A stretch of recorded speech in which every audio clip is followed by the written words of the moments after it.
Assalamualaikum warahmatullahi wabarakatuh. Oke, jadi alhamdulillahirrahmanirrahim. Wassalatu wassalamu ala asyrofil anbiya'i wal mursalin sayyidina Muhammadin wa ala alihi wasallam.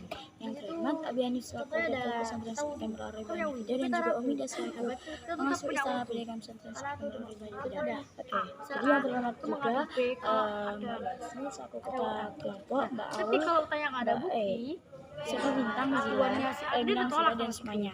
Dan juga Adinnya lagi presentasi di sini. Oke. Dan yang terhormat juga untuk kedua orang tua saya, untuk kedua orang tua yang di rumah yang saya cintai, mudah-mudahan selalu selalu.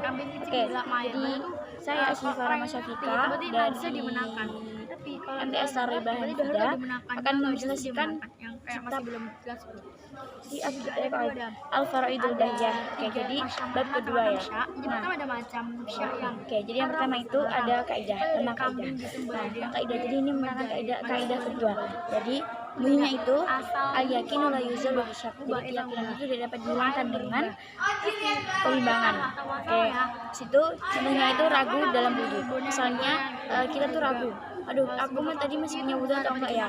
Nah, kalau misalkan kamu yang benar-benar yakin, berarti itu masih punya wudu. Tapi kalau kamu udah bimbang, ya udah berarti harus ngambil wudu lagi. Terus misalkan kayak ragu sholat, misalkan sholat zuhur kan 4 rakaat, kita tuh bingung, tadi aku 3 rakaat, 4 rakaat atau 5 rakaat ya. Nah, yang diambil adalah yang sedikit 3 rakaat. Jadi walaupun kita sebenarnya sholat 5 rakaat, tapi kita nggak inget kalau kita udah sholat kalau kita udah sholat 5 rakaat, berarti sama aja kita harus menang dari 3 rakaat. Jadi ngitungnya 3 rakaat walaupun kita udah 5 rakaat. Itu meninggalkan satu rukun. Misalkan kita udah meninggalkan misalkan kita sholat, kalau meninggalkan satu rukun yang emang tuh rukunnya sholat, lalu kita tinggalkan itu nggak boleh juga, harus ngulangi sholatnya. Terus yang kedua ada tentang syak atau keraguan. Nah, jadi syak itu dibagi menjadi 3. Yang pertama ada syak haram. Syak haram itu syak yang memang diharam, memang asal mulanya haram. Misalkan ada kaum Majusi atau kaum Nasrani atau kaum apapun bertemu dengan kaum Muslim dalam satu kelompok. Nah, kelompok itu menyembelih hewan kambing atau sapi. Nah, hukumnya haram karena memang menyembelih dengan orang-orang yang tidak muslim memang agak gimana gitu. Oke. Terus yang kedua itu syak mubah. Syak mubah itu air yang terkena. Maksudnya ini air yang kan airnya awalnya dari sumber airnya ya. Nah, airnya itu kena najis misalkan, tapi najisnya itu dikit. Itu mubah digunakan karena memang asal airnya itu suci. Terus yang ketiga ada syak syubhat atau syak yang dibimbangkan. Misalkan menggunakan harta orang. Misalkan ada orang yang nikah. Nah, suaminya itu bekerja tapi nggak tahu pekerjaannya linglung.